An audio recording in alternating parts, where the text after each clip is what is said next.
തിരുവനന്തപുരം ആമിഴഞ്ചാൻ തോട്ടിലെ അപകടം റെയിൽവേയുടെ ഉത്തരവാദിത്തമല്ലെന്ന് ആവർത്തിച്ചു റെയിൽവേ. ടണലിലടിഞ്ഞത് റെയിൽവേ ഭൂമിയിലെ മാലിന്യമല്ലെന്നും തോട്ടിൽ ഒഴുകിയെത്തിയതാണെന്നും Thiruvananthapuram divisional manager doctor Manish Dapliyal പറഞ്ഞു.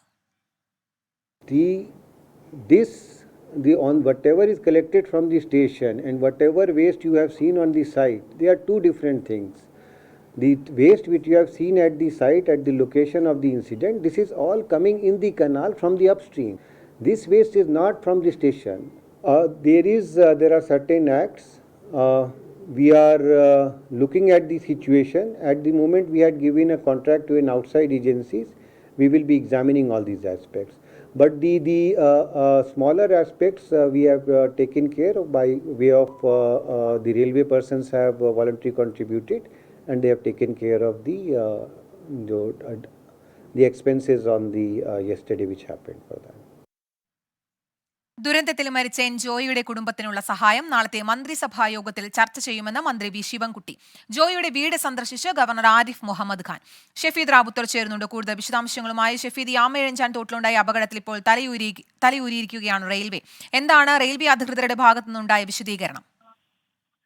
കീർത്തന, തുടർച്ചയായി ഇതുമായി ബന്ധപ്പെട്ട സർക്കാരും അതേപോലെ തന്നെ നഗരസഭയും അടക്കം ഈ ആമയിഴഞ്ചാൻ തോടിലെ റെയിൽവേ ടണലിന്റെ ഭാഗത്ത് അവിടെ മാലിന്യം നീക്കം ചെയ്യണമെന്ന നോട്ടീസും അതേപോലെ തന്നെ ഉത്തരവ് ജില്ലാ ദുരന്ത നിവാരണ അതോറിറ്റി ഉത്തരവടക്കമുള്ള കാര്യങ്ങൾ നൽകിയതാണ്. എന്നിട്ടും നിസ്സഹകരണമായിരുന്നു റെയിൽവേയുടെ ഭാഗത്തു നിന്നുണ്ടായത്. ഇപ്പോൾ ഈ അപകടത്തിന് പിന്നാലെ റെയിൽവേ ആവർത്തിച്ച് പറയുന്നത് ഈ ജോയി ഈ ശുചീകരണ പ്രവർത്തിക്കിടെ ആമയിഴഞ്ചാൻ തോട്ടിൽ വീണ മരിച്ച സംഭവത്തിൽ റെയിൽവേക്ക് ഉത്തരവാദിത്തമില്ല എന്നുള്ളതാണ്. അതായത് ജോയി വീണ സ്ഥലത്തേക്ക് റെയിൽവേയുടെ മാലിന്യം ഇടാറില്ല, ഒഴുകിയെത്തുന്ന മാലിന്യമാണ് വരാറുള്ളത്. ഇത് തടയാൻ റെയിൽവേ പരിധിയിലേക്ക് ഇത് കടക്കുമ്പോൾ തന്നെ ഈ ആമയിഴഞ്ചാൻ തോട് കടക്കുമ്പോൾ തന്നെ ഷട്ടറുകൾ സ്ഥാപിച്ചിരുന്നു. അതിനടക്കം റെയിൽവേയുടെ ഭാഗത്ത് പിഴവുകൾ പറ്റിയിട്ടില്ല. ഏതെങ്കിലും തരത്തിൽ ഈ സുരക്ഷാ മാനദണ്ഡങ്ങൾ പാലിക്കാതെ കരാർ ജീവനക്കാരനെ ഇറക്കിയ സംഭവത്തിൽ കരാറുകാരനാണ് ഉത്തരവാദിത്തമെന്നും റെയിൽവേ പറയുന്നുണ്ട്. ഇതിനെല്ലാം അപ്പുറത്തേക്ക് ഈ വിഷയത്തിൽ ജോയിയുടെ കുടുംബത്തിന് നഷ്ടപരിഹാരം നൽകുന്നതിൽ ചില നിയമപരമായ തടസ്സങ്ങളുണ്ടെന്നും മാത്രവുമല്ല ചില നിയമങ്ങൾക്കനുസരിച്ച് മാത്രമേ ചെയ്യാൻ കഴിയുകയുള്ളൂ എന്നും ഇപ്പോൾ ഇതുമായി ബന്ധപ്പെട്ട റെയിൽവേ ഉന്നത ഉദ്യോഗസ്ഥൻ മനീഷ് താപ്ലിയാർ അല്പസമയം നടത്തിയ വാർത്താ സമ്മേളനത്തിൽ പറഞ്ഞിട്ടുണ്ട്. ഏതായാലും ഇതുമായി ബന്ധപ്പെട്ട് സംസ്ഥാന സർക്കാരിന്റെ ഭാഗത്തുള്ള സഹായം അത് നാളെ ചേരുന്ന മന്ത്രിസഭാ യോഗത്തിൽ ചർച്ചയാകും.